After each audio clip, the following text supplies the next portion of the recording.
Mo na ito makita sa probinsya sa sayong kabuntagon. Kaya hay kayo, walay hangin nga nagsabok-samok.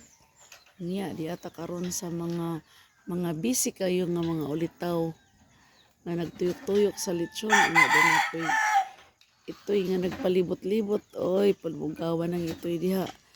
Pero sus madaot man kaning akong mga tanong nga duol kayo sa kayo. Mao ni ato ang temporary lechon house mga guys. So, karong buntaga duhay atong lutuon. Kani ang usa gisugdan nagtuyok, ang usa di pa gitahi pa sa akong gwapo ug abti kayo nga kuan lechon maker. O karon gidayungan na nilang i-add pa na ni siya, isugba na siya. So mga na ni siya guys. So duha ang ato ang lutuon karon guys. So mao ni karon guys. God bless sa tanan.